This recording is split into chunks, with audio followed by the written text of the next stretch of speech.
बहुत पुराने समय की बात है। एक अत्यंत निर्धन स्त्री ने एक सुंदर पुत्र को जन्म दिया। उस बच्चे के दाएं हाथ पर नीले रंग का एक बड़ा सा दाग था, जिसे गांव के विद्वान पंडितों ने शुभ और भाग्यशाली माना। जन्म के कुछ ही समय बाद गांव के एक प्रतिष्ठित पंडित ने भविष्यवाणी की कि यह बालक जब 14 वर्ष का होगा तब इसका विवाह राज्य की राजकुमारी से होगा। समय बीतता गया। एक दिन उस राज्य का राजा शिकार खेलने निकला और रास्ता भटक कर उसी गांव में पहुंच गया जहां वह बालक जन्मा था। गांव वाले राजा को पहचान नहीं सके, क्योंकि उन्होंने कभी उसे देखा ही नहीं था। बातचीत के दौरान गांव के एक वृद्ध ने राजा से कहा कि हाल ही में गांव में एक विशेष बालक ने जन्म लिया है, जिसके भाग्य में 14 वर्ष की आयु में स्वयं राजकुमारी से विवाह लिखा है। यह सुनकर राजा अत्यंत क्रोधित हो उठा। कुछ ही दिन पहले उसकी महारानी ने एक बेटी को जन्म दिया था। राजा स्वयं घमंडी और कठोर स्वभाव का था। राजा ने सोचा कि क्यों न मैं उस गरीब औरत को कुछ धन देकर उसका बच्चा उससे ले लूं और बच्चे का काम तमाम कर दूं, तो न ही वह भाग्यवान बच्चा रहेगा और न ही मेरी राजकुमारी से विवाह कर पाएगा। वह गांव के उस बूढ़े से बोला,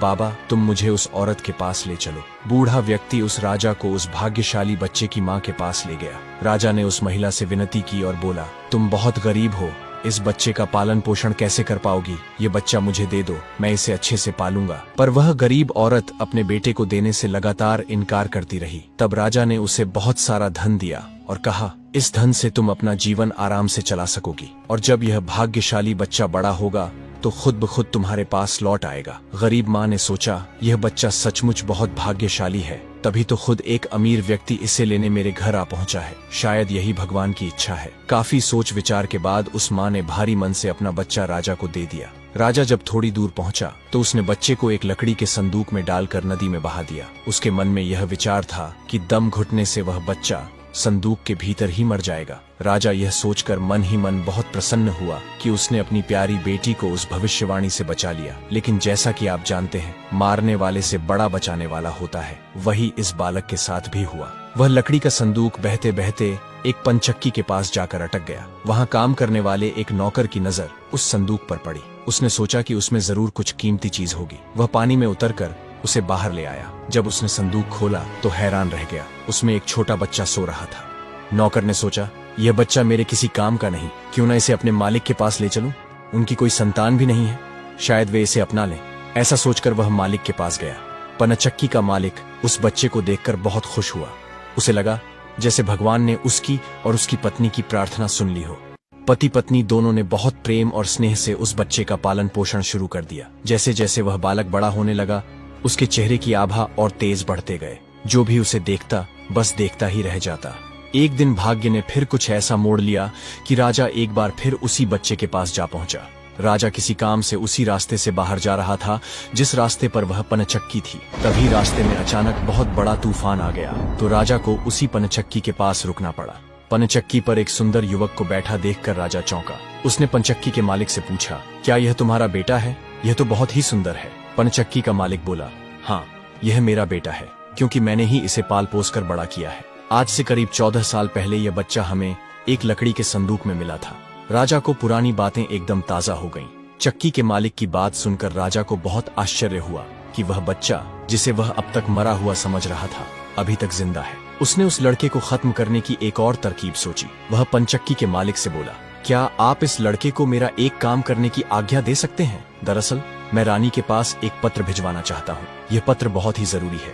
मैं इस काम के लिए इसे सोने के 2 सिक्के दूंगा। चक्की का मालिक उसे भेजने के लिए तैयार हो गया और लड़का भी फौरन राजी हो गया। राजा ने झट से अपनी रानी को एक पत्र लिखा। उसने लिखा, जैसे ही यह लड़का तुम्हारे पास मेरा यह पत्र लेकर पहुंचे, तुम इसे मरवा देना और महल से दूर दफनवा देना। यह सब कुछ मेरे वापस आने से पहले हो जाना चाहिए। इतना लिखने के बाद पत्र को मुहरबंद कर राजा ने वह पत्र उस लड़के को दे दिया। लड़का वह पत्र लेकर राजमहल की ओर चल दिया। वह आज तक कभी अपने घर से बहुत दूर नहीं गया था, इसलिए वह राजमहल का रास्ता नहीं ढूंढ सका और जंगल में भटकने लगा। शाम ढल चुकी थी। तभी उसे अंधेरे में दूर एक रोशनी दिखाई दी। वह दौड़कर उस रोशनी की ओर गया तो देखा कि वहां एक छोटा सा कच्चा घर था। उस घर में कोई दरवाजा नहीं था। जब वह अंदर गया तो देखा कि एक बूढ़ी औरत आग जलाकर अकेली बैठी है।